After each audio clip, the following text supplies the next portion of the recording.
PM assures quality healthcare, not just an empty promise. Palestinian lecturer's post-mortem report handed over to police.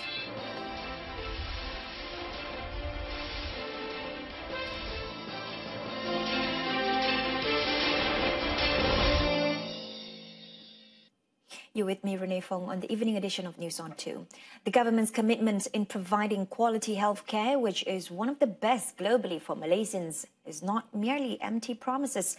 Prime Minister Datuk Seri Najib Tun Razak has given his assurance that the Barisan Nasional-led government will continue to lead the way for the rakyat to benefit from affordable health care in the country should it be given the mandate to rule again.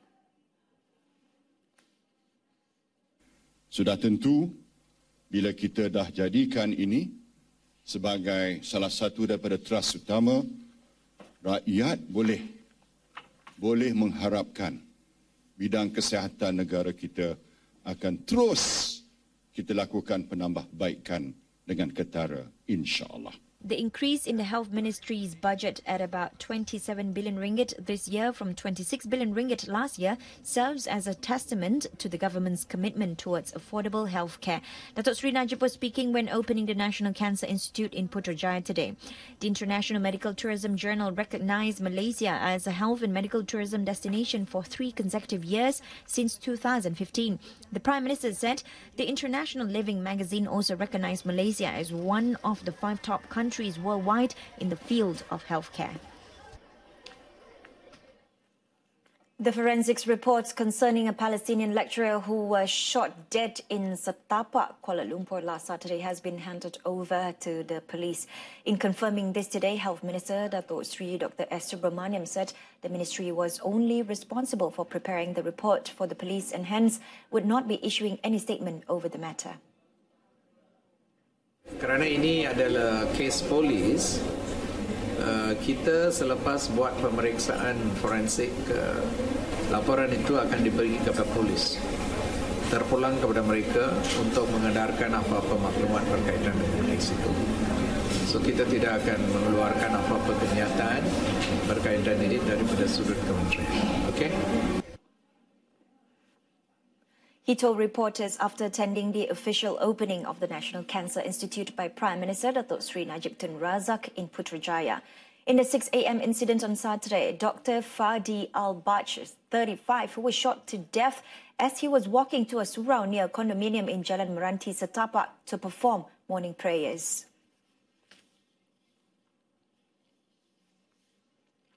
A malnourished, disabled woman was found covered in her own feces in the kitchen of a house in Taman Sri Setia, Kampung Panco, Padang Pengkalan, Chepa, Kelantan on Monday night. The scrawny, half-starved 44-year-old woman was discovered by a neighbour as he was walking past the back lane of the single-storey terrace house at 9 p.m. The victim's sister has been remanded for 3 days beginning today, while her brother has been arrested by police for further investigation. The 48-year-old neighbour saw the victim confined in the house and lying on the kitchen floor through a window curtain that had been accidentally left open. The neighbour then called the other neighbours before they contacted the police.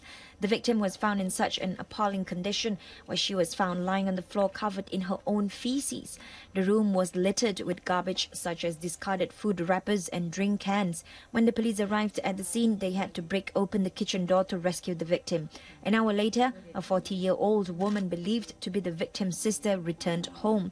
The victim was then taken by an ambulance to the hospital Raja Perempuan Zainab II for further treatment.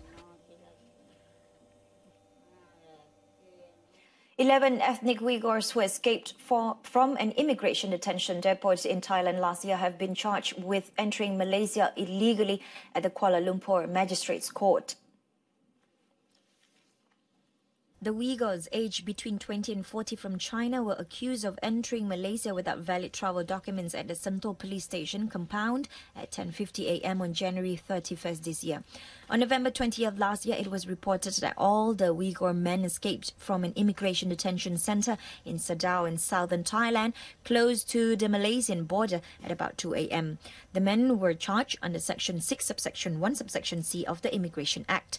The accused claimed trial on Tuesday after after the charge was read to them in the Uyghur Turkic language by an interpreter before Magistrate Zuhairi Rosli.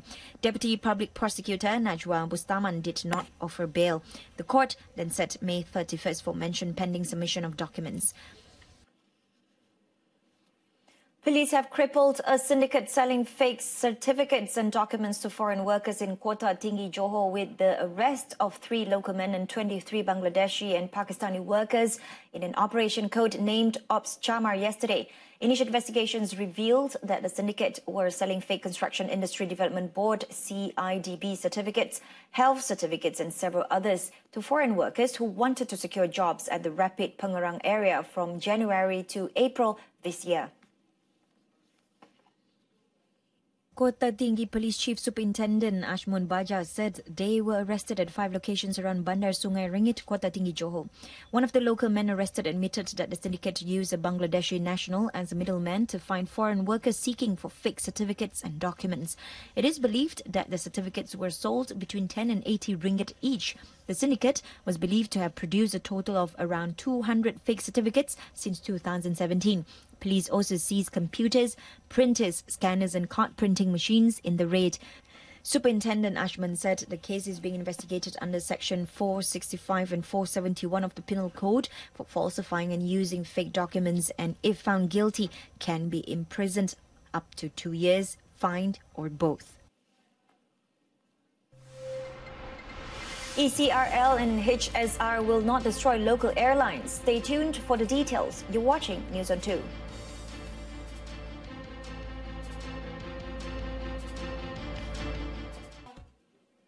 Welcome back. Deputy Prime Minister Datuk Seri Dr. Ahmad Zahid Hamidi will contest for the Bagan Datuk parliamentary seat for the 6th term in the 14th general election. The Barisan Nasional Deputy Chairman is expected to be involved in a 4-cornered fight with candidates from the Pakatan Harapan, PAS and an independent.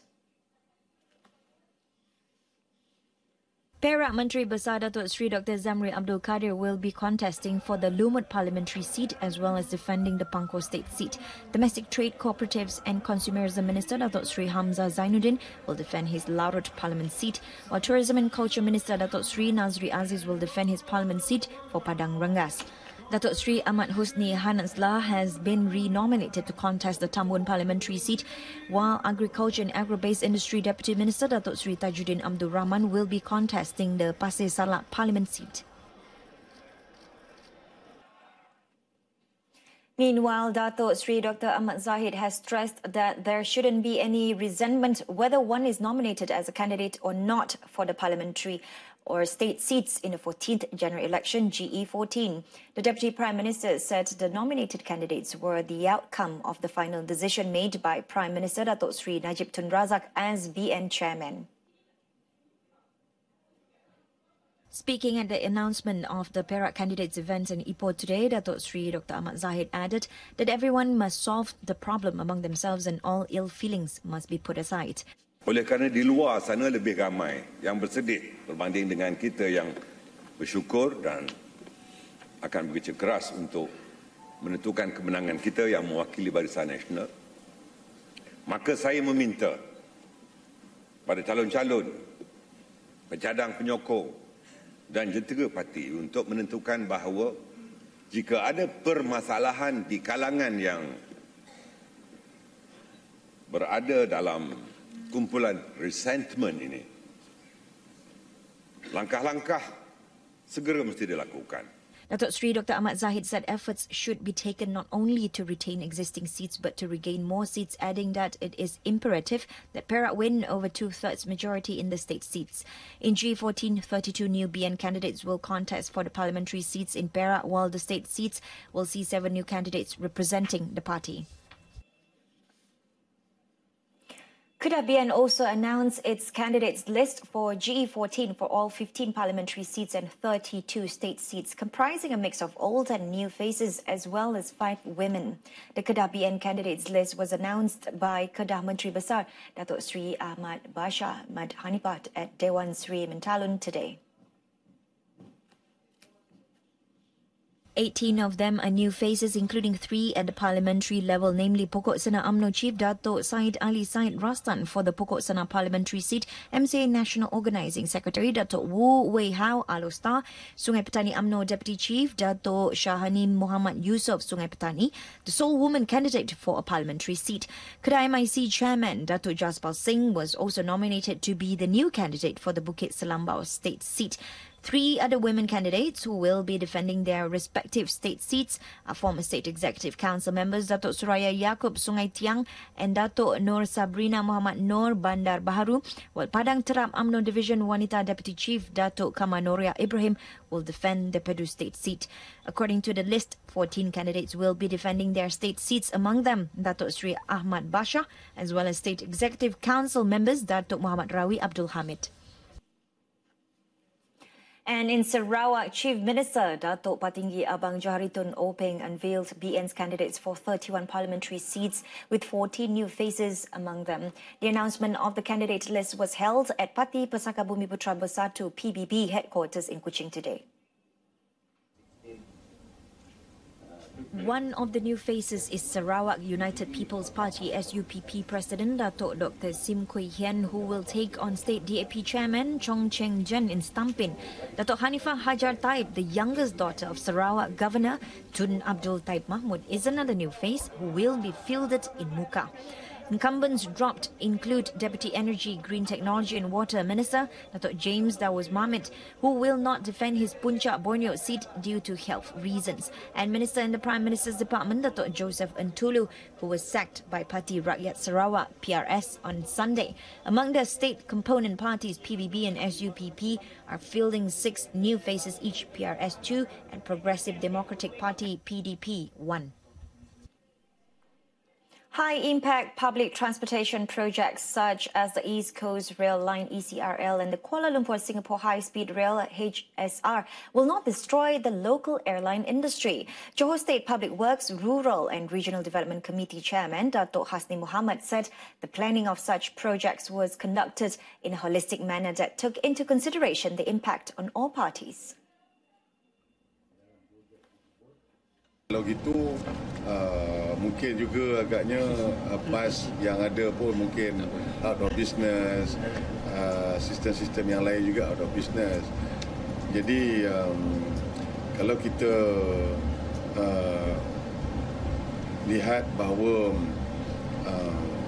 ianya memberi lebih banyak option kepada masyarakat, itu tugas kerajaan. Dato' Hasni told reporters today in response to the recent statement from former Finance Minister Tun Daim Zainuddin, who alleged that the ECRL and HSR projects would ruin the local airline industry. Dato' Hasni had earlier officiated the groundbreaking ceremony for the Gemas Johor Bahru Electric Double Tracking Railway project in Johor Bahru. The 192-kilometre Gemas Johor Bahru Double Tracking project, which cost 9.4 billion ringgit, is expected to be completed by end of 2021. And that concludes this evening's edition of News on 2. In our top story, News on 2. We'll be back with more updates at 12:30 tomorrow afternoon. Till then, I'm Renee Fong. Thanks for watching. Have a pleasant evening.